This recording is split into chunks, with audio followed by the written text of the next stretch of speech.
coming up. Why did you think it was appropriate to appoint a chair of the board, the first one in the history of SDTC, that had a conflict and was doing business with SDTC before you appointed her? Minister Bains, I asked you a yes or no question. Did you know that she had a conflict of interest at the time that you appointed her as chair of SDTC? Point of yes order. or no? How much has the government paid you, sir, for your time testifying today, preparing for today, and the other two appearances at this committee? The Auditor General made it clear that the blame for this scandal falls... Point of order. Point of order. Did you ask any questions to anyone about what was going on with $1 billion taxpayer dollars that your department was responsible for overseeing? This Guy's Garage. Like and subscribe.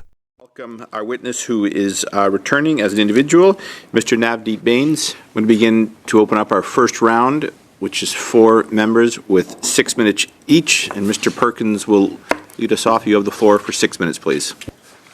Thank you, Mr. Chair, and thank you, former Liberal Minister Bains, for coming back, as you point out, a third time before a parliamentary committee on the issue of SDTC, the Liberal Green Slush Fund. You're obviously aware that this committee did not feel at the end of the last meeting, or at least a majority of the members, that you were actually making an attempt to answer the questions. And we had a long discussion about whether our privilege was breached. And we've decided, on the suggestion of a number of members, to give you another shot and see how it goes today. So with that in mind, I'm going to ask some similar questions to what I did before, and I appreciate your opening statement. But before I ask those, I just want to get a clarification. You work at Rogers currently. Could you explain to me what your title and role is, please? Thank you very much again, Chair, for the opportunity to speak here today. As I've indicated, the topic that I was asked to speak on was Sustainable Development Technology Canada, and look forward to answering questions pertaining to that topic. So here's the first answer. Very simple question that you didn't answer. Yeah, just hold on, Mr. Perkins. Mr. Bains, you're saying you can't provide your current employment title and location? I mean, that does seem a bit, well, unusual. I suspect it's in the public domain. And it is in the public domain, Mr. Chair. And I look forward to answering questions pertaining to the topic of Sustainable Development Technology Canada today. All right, Mr. Bains, I don't know how this is going to go. Mr. Perkins, you have the floor. You have 5 minutes left. So I'll take that you've refused to answer the question about what you do for a living. The first Point of order, refusal. Chair.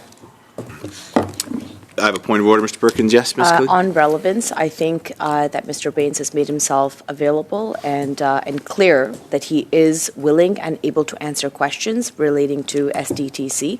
And I would encourage all members on this committee to restrict their questions to that. Well, but Ms. Killy, now, as you know, I give members latitude. That seemed like a pretty easy bunt. To give a place of location, but I'm not going to belabor it. We're going to turn things back over to Mr. Perkins on the same point of order, Mr. Durant. Yes. Just can you explain to me how this is relevant to SDTC? How Rogers and SDTC are connected? I just think if you think that it's relevant, then say it. Oh, I just think it's a courtesy to state where, in fact, someone works. I don't see it as being anywhere remotely out of bound. But look, I think courtesy and relevance are two different matters, Mr. Chair. So it's just it can be a courtesy. Mr. Perkins, no, he can Google really quickly. All right, it seems combative right off the bat to refuse to answer a question that is in the public domain. But Mr. Perkins, you have the floor for 5 minutes, please. Thank you, Mr. Chair. So 2 refusals. So I'll move on. You mentioned the phone calls in Net Pesharin. As you know, I asked you this question before, and in your opening statement, you said you didn't recall, which is what you said before. It's hard for me to believe that you don't recall. The former president of SDTC testified before a committee that you called her twice. So I will ask you, as I did last time, did you call her twice, yes or no? Thank you very much, Mr. Chair, for the opportunity to speak to this. I've answered this question before, and I'm glad to have the opportunity to answer it again. As I stated in my opening remarks, I made over 100 governor and council appointments, and I don't recall any specific conversation with Ms. Verschuren. As I've indicated, she did apply through the new appointments process, then her name was recommended to me. So you don't recall that you were warned both by officials and by the president as well, and I've asked this question before, that she had a conflict of interest and shouldn't be appointed. You don't recall that either?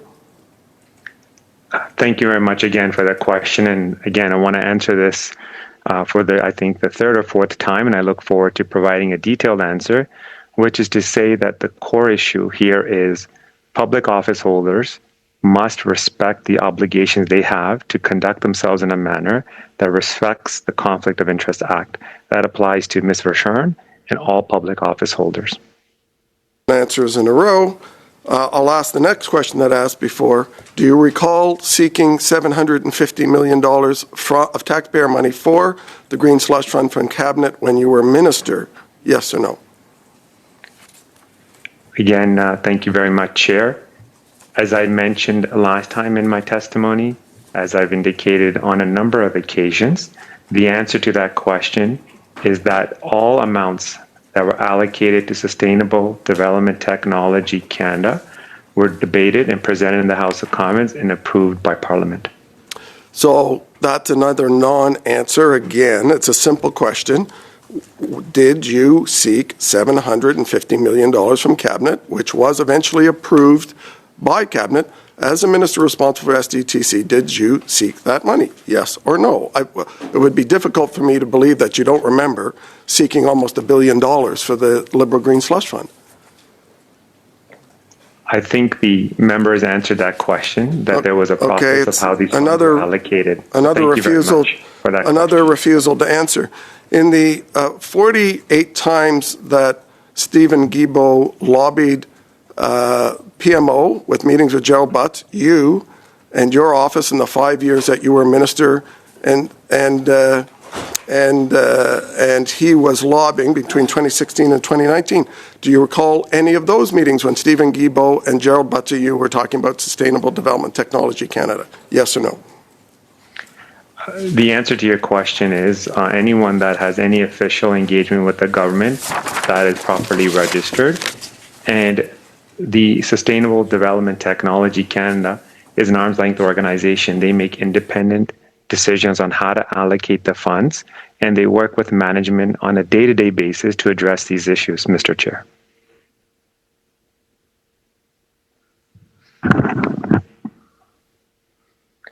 Unfortunately, I cannot hear. I apologize. Sorry, I couldn't hear there. My apologies. That's 7 non-answers in a row. This is what led to the privilege discussion last time. So I'll ask another question that I've asked of you. Why did you think it was appropriate to appoint a chair of the board, the first one in the history of SDTC, that had a conflict and was doing business with SDTC before you appointed her? Mr. Chair, I've been answering the questions, and I look forward to answering this question as well. It's important that I provide the answers to the member because of the work that they do is important. Ms. Verschuren's credentials were well known. Her announcement was made public.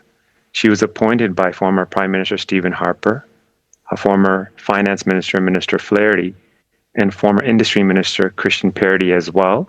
And as the PCO official said in her testimony, that she was vetted. As someone who made over 100 GIC appointments, was it your regular practice to appoint people to GIC appointments who had already been doing business with that organization? Was that your normal way of doing business as a Minister of the Crown? Again, to answer that question in greater detail, it's important to note that all the individuals that applied to different roles or positions needed to go through the new appointment process. These names were recommended to me by PCO, and then I made a governor and council recommendation. Thank you. Thank you very much. Up next is Ms. Yip. Is it your understanding that she applied to the position? I appreciate the opportunity to answer that question as well. I've indicated in my previous remarks when I was at committee last time as well and it was confirmed by testimony given by the Privy Council official that Ms. Verschuren did apply. She did go through the new appointments process, a process that ultimately saw over 100 people apply, is my understanding, based on the testimony provided by the PCO official.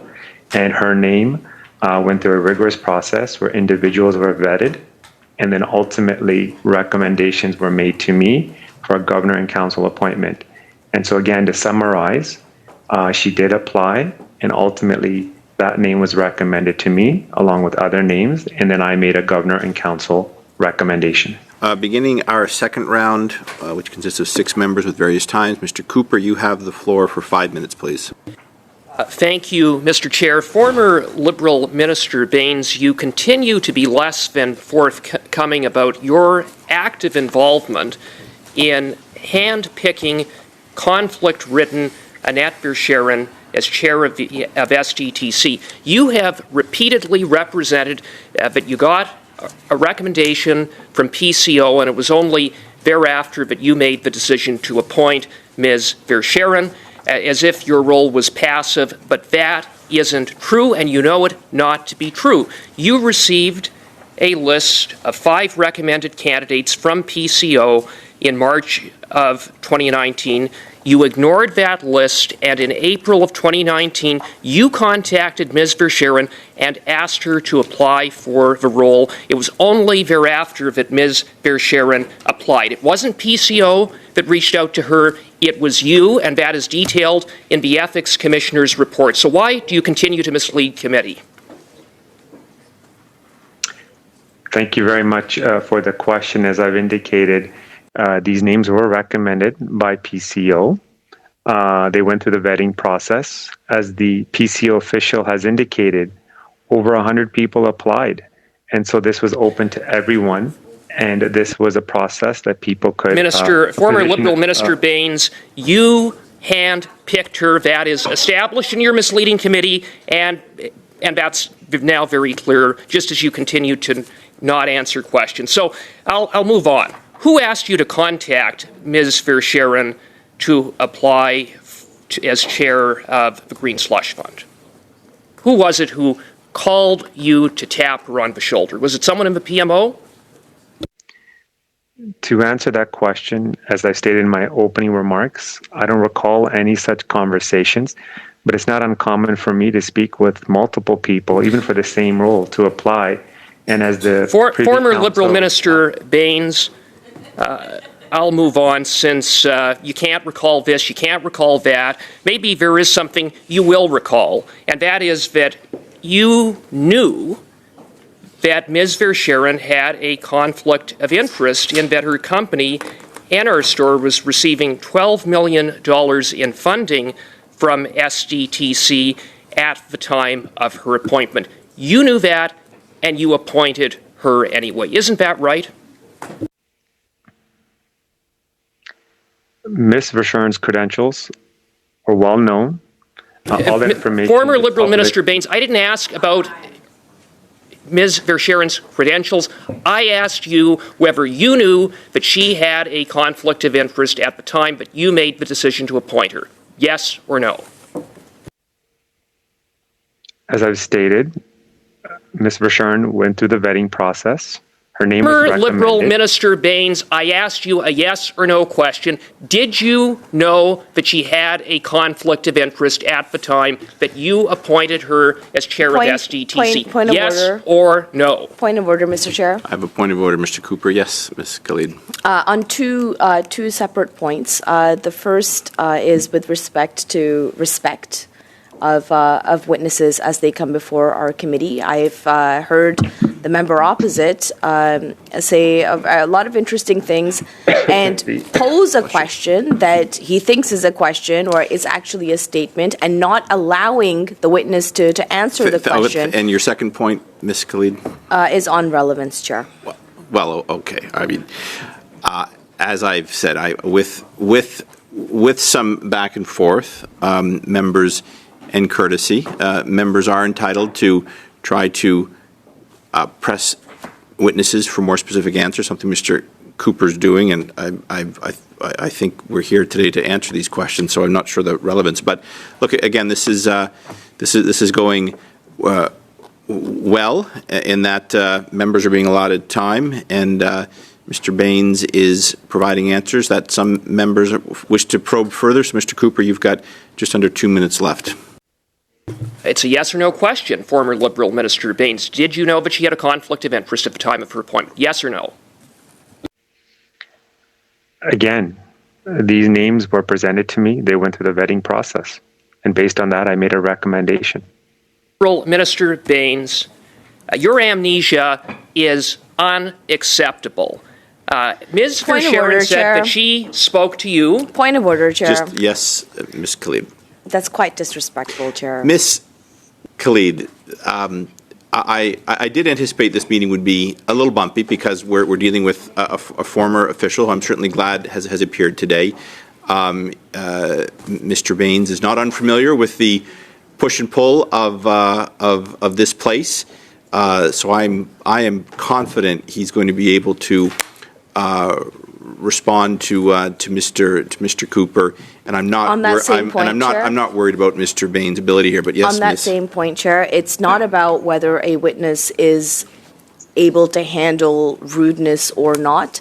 It is the conduct of our committee that concerns me. And, you know, in public accounts, I would prefer that we are respectful to anybody and everybody, whether we agree with them or disagree with them, that come before our committee, to be respectful regardless. But Ms. Khalid, you would agree there's lots of testimony out there that is contradictory, and members, I think on both sides, are pressing as hard as they can for clarity, or as Mr. Drouin likes to say, truth. So I'll turn things back over to Mr. Cooper for a minute and a half.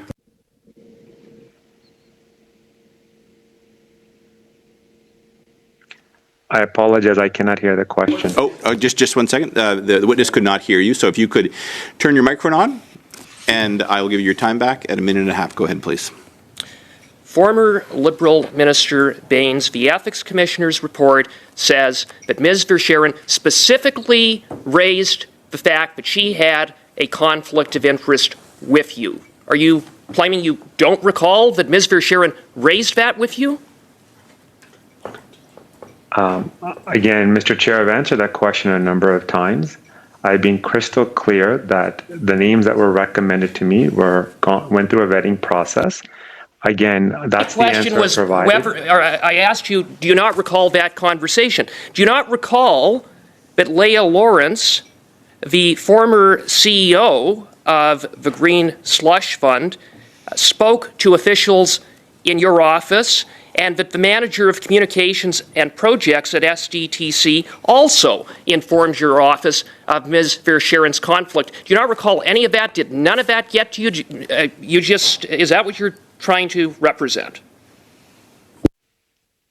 Again, Mr. Chair, as I said in my opening remarks, I don't recall having such conversations, but it wouldn't be uncommon for me to encourage multiple people to apply for roles. I think it's important to note. I would put it to you, former Liberal Minister Bains, that you knew full well that Ms. Verschaeren had a conflict of interest, and you simply didn't care.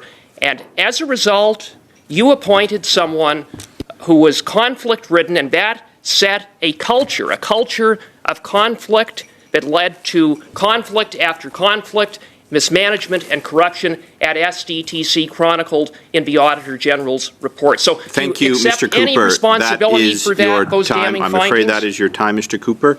If you were trying to pull out a big Liberal scheme, would you appoint former Conservative candidates to this board? Again, I'd like to, Chair, thank the member for the question. And to answer that question, I think it's important to note that Ms. Verschaeren's name went through a process that was led by PCO. And the points highlighted by the member speak to her credentials, her work in government. Regardless of which government she served in, we were looking for a person that had the experience. And she went through that vetting process, and her name was recommended because of that experience she had both in the public and private side. I know members have raised questions about Ms. Verschern and her role in different organizations. All that information was public knowledge.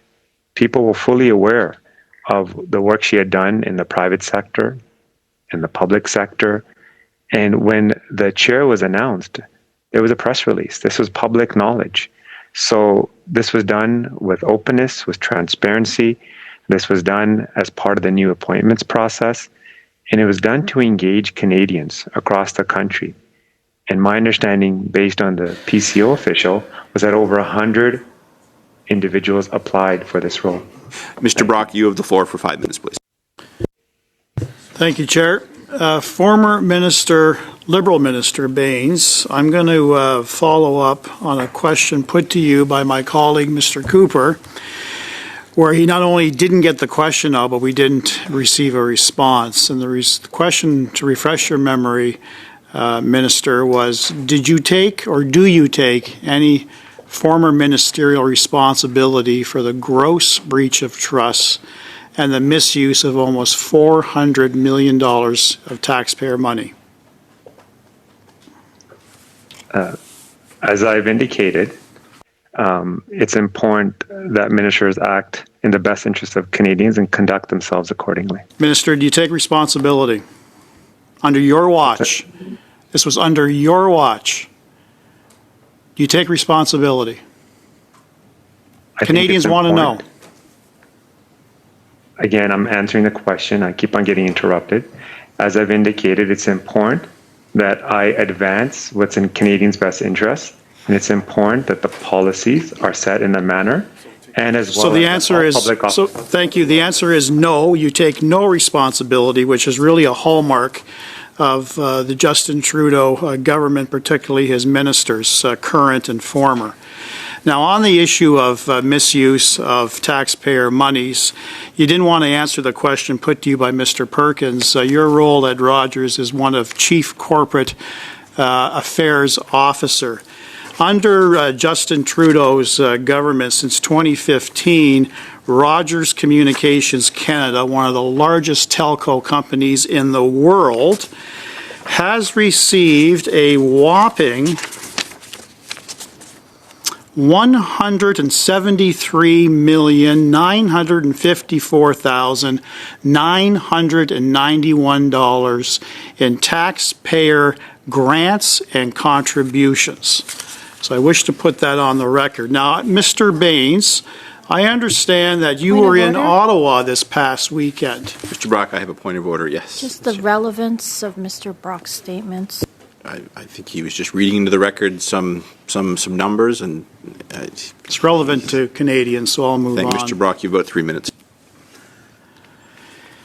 Now, former Liberal Minister Bains, you were in Ottawa this past Sunday.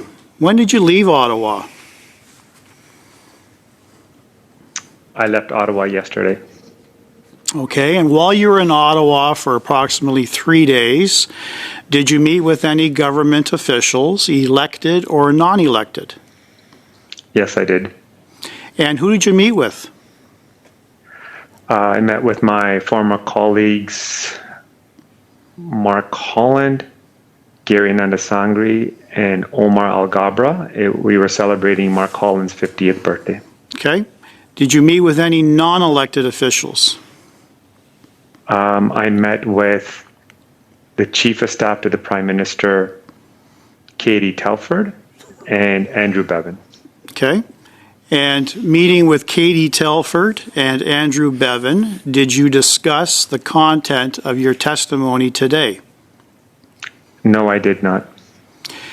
Were you provided any material from Katie Telford or Andrew Bevan or any other non-elected official or elected official to refresh your memory with respect to evidence that you're giving today? No, I did not receive such information. This is now your third appearance at this particular committee to discuss your involvement in the SDTC Green Slush Fund. Are you to inform this committee and Canadians that given the passage of time, you were not provided, nor did you seek any material to aid you in the recollection of important details with respect to your failed ministerial responsibilities to SDTC. Is that what you want this committee and Canadians to believe? If, just to clarify, you're referring to my trip to Ottawa? I'm talking about through all the times that you've appeared, not just your recent 3-day sojourn in Ottawa. I'm talking about in advance of all of your appearances. Have you not received or have you not sought out material to aid you in your testifying? No, the information that exists is in the public domain with the Auditor General's report, for example. We have learned in the past former government officials have been paid with taxpayer dollars to prepare for upcoming committee meetings, even while they were being briefed by government officials. Former Liberal Minister Bains, has the government paid you in any capacity to be here today and the former 2 appearances at this particular committee? Could you repeat that again? How much has the government paid you, sir, for your time testifying today, preparing for today, and the other 2 appearances at this committee? How much? Just the number, please. 0. Thank you. That is the time. And just for the record, I didn't correct this earlier because I know Mr. Bains is aware. This is Mr. Bains' second appearance at this committee. He's also appeared at another parliamentary committee. The Ethics Commissioner, his words, there is no evidence that Ms. Verschuren attempted to influence the decision of her colleagues on SDTC's board. I find that she did not contravene Section 9 of the Act. It is astounding to me that you're now at the committee for a second time, that the allegations are you're somehow tied up with Ms. Verschuren, even though she was a Conservative donor and a Conservative appointee. It's an arm's length corporation, and the actual conflicts that we're talking about have nothing to do with you. Do the conflicts have anything to do with you? Mr. Chair, to answer the member, the answer is no. Thank you. I'm afraid. Let's stop wasting our time. That is the time. Beginning now the 3rd round, we're starting with Mr. Stewart. Mr. Stewart, you have the floor for 5 minutes, please. Thank you, Mr. Chair. And thank you, Mr. Bains, for reappearing today. We received the disturbing report from the Auditor General last June, where she found that the Trudeau government has turned the once legitimate Sustainable Development Technology Canada into a slush fund for Liberal insiders. The Auditor General made it clear that the blame for this scandal falls... Point of order. Yes, Mr. Erskine-Smith. I'm just curious, point of clarification. When a member misstates an official document, as he just did, is that to be corrected at some point? Mr. Erskine-Smith, I'm here to move the meeting along. Well, perhaps there is flourish on both sides, and as I stated before, a government member will follow Mr. Stewart, and there'll be the right to reply at that point. So he is allowed to misstate an official document from an official. Mr. Erskine, this is not a point of order. And on the non-same point of order, yes, Mr. Cooper, I will hear from you. Yeah, well, just put on the record the complete picture that Ms. Verschuren said with respect to the minister, that he spoke, to me, as did his policy advisor, and Leah Lawrence said she had talked to Mr. Bains 3 times before she agreed. Thank you, and she said he did know that she had a direct conflict. Your point has been made, which I think is why we're here, why we're doing this study, is that there are many statements out there that contradict one another. Yes, Ms. Khalid, you have the same point of order. Thank you, Chair. And I just want to clarify, because this is actually quite concerning, and more in a broad sense as opposed to the specific topic at hand. Is it okay for members to outright lie or to put misstatements on the record and that cannot be corrected? I mean, like I can come in here in this committee today and say, hey, the sky is red. And would that be something that would not be corrected? You are certainly entitled to say that, Ms. Khalid. I'm not sure why then we are... And Ms. Khalid, that's right. And you'll have the floor right after Mr. Stewart to address any concerns you have about things that have been said previously. But to reiterate, it is your right to say the sky is red. Yes. Mr. I believe it.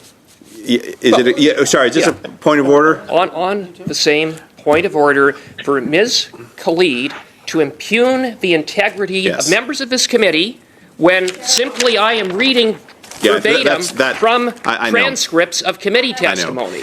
So, and she says the testimony is lies? I hear you. Does she live in an alternate universe? Mr. Cooper, so Ms. Khalid, it is not helpful to accuse colleagues of lying, but I'm going to hear from you. Yes, go ahead, please. Thank you so very much. We do live in the same universe, and I would appreciate if my colleagues across the way would be more truthful in how they frame an issue. Thank you. And actually, excuse me? Thank read you. the testimony. Mr. Cooper, you too will have another turn. Ms. Khalid, if you could just conclude it, that's... Chair, there's no way getting through to them. That's fine. But again, I appreciate words like untruthful. That's parliamentary. The other word, I would urge all members to avoid that. Mr. Stewart, back to you for just over 4.5 minutes, please. Thank you, Mr. Chair. The Auditor General made it clear, abundantly clear, that the blame for this scandal falls squarely on you as the former Liberal Industry Minister and the current Industry Minister, who did not sufficiently monitor the contracts being given to Liberal insiders. The Auditor General found that the Liberal-appointed SDTC board gave $330 million of taxpayer money to companies where the board members that voted to give out that money had a conflict of interest. In addition, the Auditor General found the same Liberal-appointed board approved another $59 million in projects that were not eligible for funding because they were outside the SDTC Foundation's mandate. The Auditor General said at least 10 of those projects did not even produce green technology or contribute to emission reductions. None whatsoever. Last week, we had a senior official from the Privy Council office, the Prime Minister's own department, testify as we are trying to seek clarity on Annette Verschieren's appointment as chairperson in 2019. The lack of consistency in witness testimony certainly looks like a cover-up at the highest levels of the current government. Ms. Verschieren has testified that she did not apply for the chairperson role, but had been called 2 or 3 times by you, Mr. Bains, in your former role as Industry Minister, asking her to take the job. Leah Lawrence, President of SDTC, also testified that Minister Bains actually did absolutely call Annette Verschieren twice or multiple times. This was after nearly a year-long selection process had already produced a short list of names for your consideration, but then suddenly Ms. Verschieren's name was suspiciously added, and she was appointed the chairperson on June 19, 2019. We have not been able to find out why the last-minute addition. It certainly was the beginning of the culture of corruption at the Liberals' Green Slush Fund. Ms. Verschieren testified at the Industry Committee on September 16th that she did not apply for the chair position.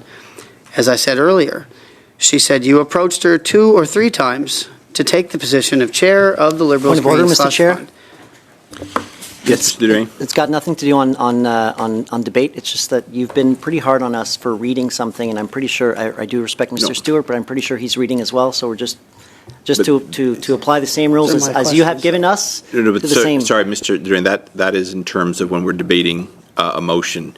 And in your time with a witness, you could read for 5 minutes, and it would not. It's your 5 minutes. So members can read, they can cite evidence. There's no problem with that. It's when we're debating a motion that requires members to be. Okay, thank you. You can back up, Mr. Stewart, and I will give you a little more time just to go ahead. Thank you for that, Mr. Chair. And I would submit that these are my own questions that were prepared, and because of the chronological order, I'm trying to keep it in line.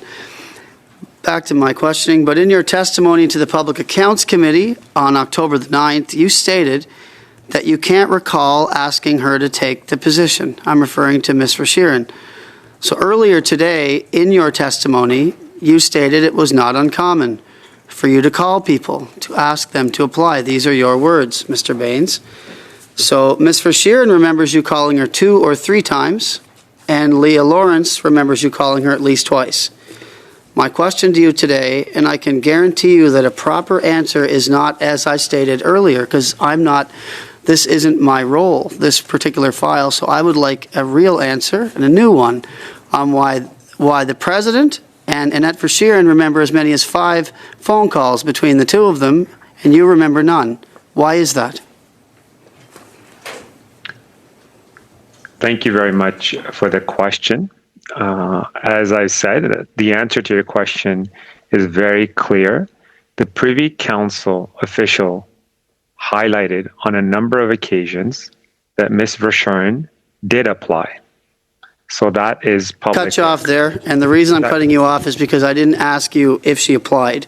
I asked you if you phoned her. Everybody remembers you phoning her except for you yourself. So I'm going to ask you again. Isn't it true that you called Ms. Verschieren and asked her to apply for the position? That's a yes or a no, to be very specific. No, I've answered that question multiple times, and I'm more than glad to answer that question again. It's not uncommon for me to reach out to a number of people. I don't recall the specific conversation, but as I've indicated, we wanted more, not less people to apply, and they had to go through a vetting process, which was conducted by PCO. Time's up. Scared the hell out of me. Scared you. Any more? You got time for one more question. Okay, yes. Thank you. Last question, and quite frankly, it's the same question. Former Minister Bains, everyone in Canada knows you called Annette Verschieren. Why can't you simply admit you did that? You admitted you called other people. Is it because you can't take accountability for this massive corruption of failure? Or you won't take accountability? You've clearly called others. You admitted it. Admit that you called her and admit it's a failure. That's my question. Admit it now while you still can. Thank you. Mr. Bains, the floor is yours if you'd like to answer. Okay, so just again, I've answered that question. I'll answer it again, which is all individuals applied for the roles, including Ms. Verschieren. Thank you very much. We're moving on now to Ms. Khalid. You have the floor. Mr. Bains, do you have any regrets, given that you've come to this committee twice now to talk about the exact same issue? Do you have any regrets of the situation at SDTC? And do you have regrets knowing that this whole affair has had severe consequences on an industry that relies on public funding to de-risk investments in that sector? I think the policy objectives are very clear, and you're right in that the clean tech sector is so important to Canada. The jobs that it creates, the innovation that it spurs, the entrepreneurs that it supports, those are the policy objectives. And you want to make sure that those policy objectives are advanced to deal with issues around productivity, around growth. And as you've indicated, it is deeply, deeply disappointing to see that a number of companies may not receive the funds at the appropriate time to scale and grow due to a number of issues that have been risen here. So I think as someone who believes in Canada, who believes in Canadian companies, who believes in our ability to succeed, it's important that we have a vibrant and a well-funded clean tech sector. And my understanding is, and I believe other witnesses have spoken to this, that Sustainable Development Technology Canada played an important role in providing that funding for these companies, in supporting Canadian entrepreneurs. And I think that good work should not be underestimated because we're in a global race for these jobs, for these technologies and scaling these technologies. And I think it's important now more than ever when we deal with issues around productivity that we find ways to support our Canadian entrepreneurs. I want to pick up again on the appointment of Ms. Verschieren as chair of SDTC. Where I'm struggling is that on the one hand, you're saying that this was a new appointments process that the government had put in place. But where I struggle is that the PCO informed this committee that the application for this position for chair was open from September 21st, 2018 until October 12th, 2018, and that 54 people applied, and Annette Verschieren was not one of those people. But then we find out from testimony from Ms. Verschieren that, and I'm going to quote her testimony, I was requested to consider being an applicant. So then the application period reopened, and Ms. Verschaeren applied after being requested to apply on April 30th, 2019, 6 months after the original application period had been open. Did you request that that application period be extended? Chair, thank you for the question. Pertaining to the number of PCO advice letters that I received, I believe it wasn't uncommon to get multiple letters and multiple recommendations for positions that were people applied to. And in this particular instance, that was the case. So you're telling me that those 54 applicants, not one of them had a clean record with no conflicts of interest that could have been appointed and avoided all this mess had you accepted one of those 54 appointments? None of those 54 were qualified? No, what I'm saying is that sometimes you receive multiple letters and you take a look at it holistically. My understanding, according to the PCO official, was that 54 people applied, and I believe 47 applied after that. So it's great to see more, not less people apply. That means there's more names in the system, and I believe there was, according to the PCO official, 3 candidates that were also interviewed. And so the point I'm making is that it's not uncommon to have multiple rounds, multiple vettings, and multiple names. Well, I'm just going to stop you there. But all else being equal, would you at least agree that it would have been preferable to have named someone who didn't have conflict of interest? Would it not have been preferable to accept one of those other nearly 100 applicants had they not had a conflict of interest? Would you at least agree with that? So 2 points, Chair, to the member. One is that positions are open until it's filled, and so names keep on coming to the system until an announcement's made. Secondly, when the announcement from Ms. Verschaeren was made, it was well received. It was something that I know that was public. People understood the work that Ms. Verschaeren had done for the previous Conservative government, her reputation as a business leader. And okay, so I want to, is that it was all public. Okay, again, I want to go back to the point, though. With the benefit of hindsight, at least, would you agree that it would have been preferable not to have nominated Ms. Verschaeren, but have instead nominated someone who didn't have conflict of interest? At least with the benefit of hindsight, would you at least agree with that point? Respectfully, if I may, Mr. Chair, I think the core issue here is people following the Conflict of Interest Act and holding themselves to the obligations under the Act. With regards to Ms. Verschaeren's credentials, they were impeccable. She was highly regarded both in the public and private sector.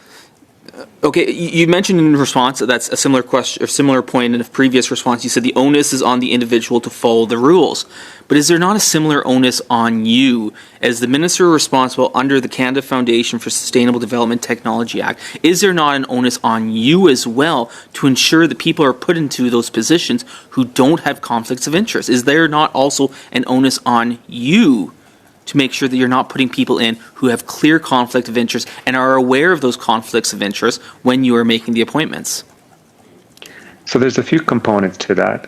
One is the responsibility of the ministers to appoint 7 of the 15 people through the new appointments process, which vets these individuals. That was done. Secondly, it's important to note that the individuals have the credentials that meet the requirements. And in this particular case, Ms. Verschaeren had the qualifications, and more importantly, her reputation as a businesswoman, as a business leader, was well known. Very short, Mr. Nader. So I just want to see, could you at least agree that appointing someone without conflict of interest who would not be in a position to fund their own businesses, would you at least admit, with the benefit of hindsight, that would have been preferable? The preference is for people to respect and follow the Conflict of Interest Act. I think that's the takeaway.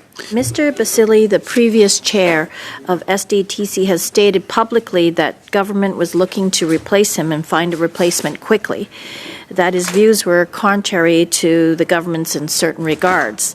This was in the spring of 2019, and PCO has sent us a document which includes the initial job posting for the chairperson position that was posted in March of 2018, a year before the final appointment. That appointment took a long time to fill. When was Mr. Basili's term coming to an end? I don't recall a specific timeline of when the appointment was coming to an end.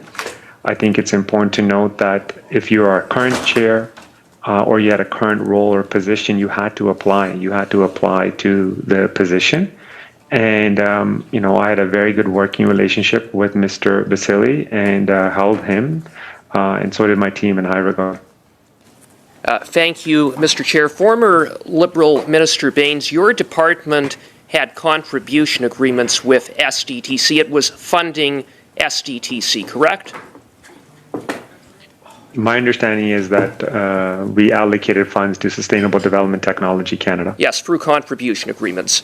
So why did your department, under your watch, fail to conduct even a single audit to determine SDTC's compliance with the contribution agreements with your department? Why did that not happen? The monies were allocated to this arm's length organization that made the determinations, and there are regular routine checks and balances that exist in the system, and my understanding is that those processes were followed. Balances didn't work because 59 million taxpayer dollars went out the door in contravention of the contribution agreements with your department. Were you unaware that monies upon millions of dollars of tax dollars were going out the door improperly? Is that what you're saying? You were oblivious to that fact as minister? To answer that question, Mr. Chair, I've been very clear that the members on the board are independent. They make these decisions independently. Former Liberal Minister Bains, do you accept that your department had a responsibility to see that the fund used public funds appropriately? Mr. Chair, as I was saying before I was interrupted, that this is an independent board that makes independent I would decisions invite you to read paragraph 6.68 of the Auditor General's report that says precisely that. We're talking about $1 billion tax dollars here that your department sent to SDTC. Your department had a duty to see that those funds were being used appropriately. Did you ask any questions to anyone about what was going on with $1 billion taxpayer dollars that your department was responsible for overseeing? Mr. Chair, as I stated before, this independent board had clear rules on how to make decisions, on how to allocate funds, on how to engage management, and how to oversee the day-to-day operations. That is why it's an arm's length How often did you make inquiries about what was going on at SDTC? How often did you speak to your deputy minister? How often did you speak to ADM Noseworthy, who was sitting in on every one of these board meetings in which there were conflicts, in which tens of millions of dollars improperly went out the door? Mr. Chair, again, the issues with respects to the conduct of the board members was not brought to my attention. Well, before you went to Cabinet and requested $750 million be sent over to SDTC, did you ask for any kind of report, any sort of overview of what was going on at SDTC? An audit? Anything? As the member knows, when monies are allocated, they're part of the budget that is debated in the House of Commons. That was all done in a very open, transparent way of where the funds would go. Former Liberal Minister Bains, do you accept the principle of ministerial responsibility? No, you won't answer. I think it's important to advance the interests of Canadians to make sure that we continue to support, in this particular instance, the clean tech sector. Former Liberal Minister Bains, it's clear that you were AWOL as minister. You didn't care, and as a result, 400 million taxpayer dollars improperly went out the door at SDTC. So will you at least accept responsibility that you didn't do proper due diligence, you didn't ask the right questions, or is it that you just didn't care and turned a blind eye? Mr. Chair, respectfully to the member, I care very much about the clean tech sector. I've stated why it's important and why we had sustainable. Mr. Bains, you don't. Point of order, Chair? You don't care about Point of is order, the Chair? taxpayer. Just 1 second. I'll come back to Mr. Cooper. Yes. I'm sorry, I just wanted to flag, the bells are ringing? What's going on? Quorum call? Okay, sorry, didn't mean to interrupt. You have the time for this last question, Mr. Cooper, and not a long wind-up. So yeah, you have time for a succinct question, please. Former Liberal Minister Bains, it's clear you don't care about conflicts of interest and you don't care about the stewardship of taxpayer dollars. And as a result, $400 million improperly went out the door under your watch as minister. And when I asked you whether you take responsibility, you couldn't even answer that. You have no shame. Terrible, Chair. Why would you say that? Thank you very much. We'll move on now to Mr. Duran. You have the floor. I've heard a lot of sanctimonious accusations towards you, and I'm not going to repeat the line, but you are a private individual, and I do respect that, and I hope that when former ministers come to this committee, we do have a respect to treat them as private citizens. But the official opposition is making a lot of accusations as wasting taxpayer dollars or being accountable, and I have yet to hear any official member of the opposition on their conduct of spending private taxpayer dollars on party conventions. And I'm just waiting if Mr. Perkins or Mr. Brock or Mr. Nadeer paid back the dollars. They want to come into power, and yet they're lecturing. They're lecturing us on the importance of spending taxpayer dollars, and we stopped this practice in 2014, but the Conservatives haven't stopped that. And, well, Nanaimo was not a party convention, Mr. Brock, and you should know that. There's a difference. That's why we stopped this practice in 2014. En français, on dit c'est pas parce que c'est légal que... In French, we say it's not because it's legal that it's morally acceptable. Mr. Bains, obviously, you've come here for the third time again, and the opposition is trying to, the official opposition is trying to say that you should be the judge of conflict of interest. My question to you is, why do we have an ethics commissioner? And when you were minister, appointed minister, obviously you have to go through, just like all members of parliament, but there is scrutiny on, a harder scrutiny on particular ministers. So you have to report everything to the ethics commissioner, but the onus is on you, correct? Thank you very much, Mr. Chair, and I'd like to thank the member for the questions.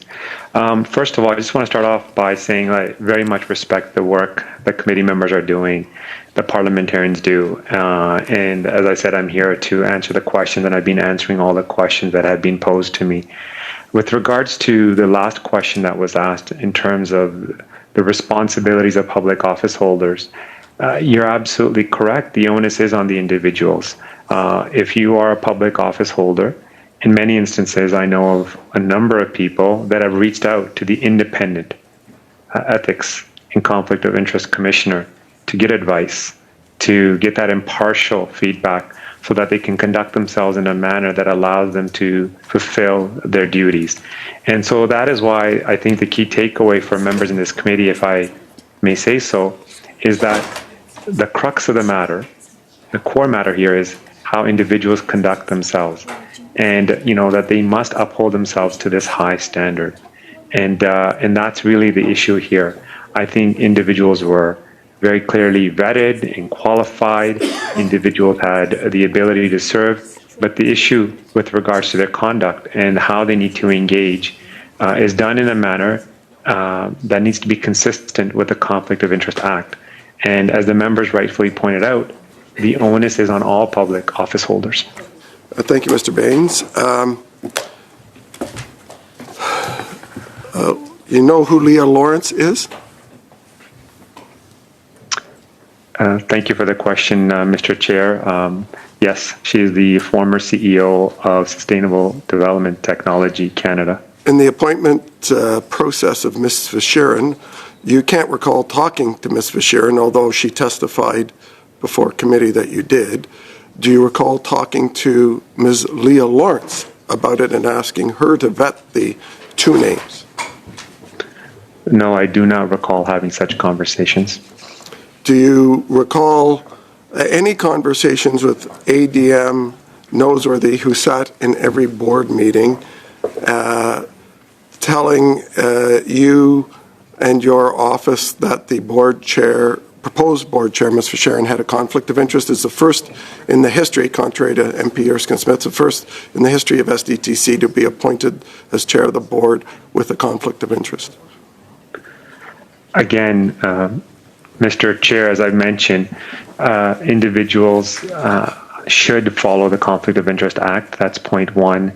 Point two is, again, no issues were raised to my attention in terms of the conduct of the board on the day-to-day basis, because this is an arm's length organization. Do you recall the former head of corporate affairs for SDTC, who prior to that worked in the current Prime Minister's office? Do you recall her talking to you and your office about the conflict of interest? Again, I don't know who you're referring to. Respectfully, as I said, these appointments were made over 5 years ago. And so specific conversations or names on lists, I don't have specific recollections. Well, Mr. Chair, I'd like to move a motion, because it appears that the amnesia of the witness, and I would have thought he would have prepared better for committee now that he's had a couple of shots at it over the last couple of months, that there are some other folks we need to hear from in this committee about this appointments process to actually fill in the gaps of the things that former Liberal Minister Bains can't remember conveniently.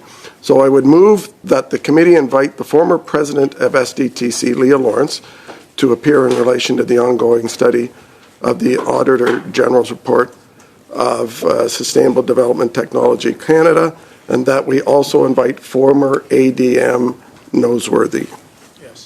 Keeping promises is important, and I promised my kids that I'm going to carve pumpkins with them tonight. And that's why I did ask Chair if we were going to stick it to 2 hours. So I don't see any urgency here. This is going to exist on Monday as well, and so I would move to adjourn, and I hope we'd all agree to take this up on Monday. Just before, I hear that movement. Mr. Bains, I had excused you, but I'll repeat it because I think you stepped away, and I didn't want to miss the flow here. And I did, of course, say you were free to get up and stretch your legs. I do want to thank you, Mr. Bains, for your testimony and participation and appearing before this committee again today. I also appreciate your willingness to respond in writing to any additional questions that we might have, and should that happen, the clerk will reach out to you. So you are excused, sir, and I appreciate again your time tonight. Thank you. Yeah, thank you very much, Chair, and thank you for the opportunity for me to help answer all the questions that were posed. Thank you again. Have a wonderful evening. Thank you. Very good. And I have a motion to adjourn from Mr. Erskine-Smith, which is non-debatable. I'll ask the clerk to call the question, please. Oui. Monsieur Drouin. En favor. Mr. Erskine-Smith. Yes. Ms. Khalid. Yes. Ms. Yip. Yes. Mr. Nader. No. Mr. Perkins. No. Mr. Stewart. No. Madame Saint-Clair de Gagné. Non. Mr. Cannings. Yes. 6 yeas, 4 nays. This meeting is adjourned. We'll see you back here Monday. Happy Halloween. Thanks, Richard. Thanks, everyone. Happy Halloween.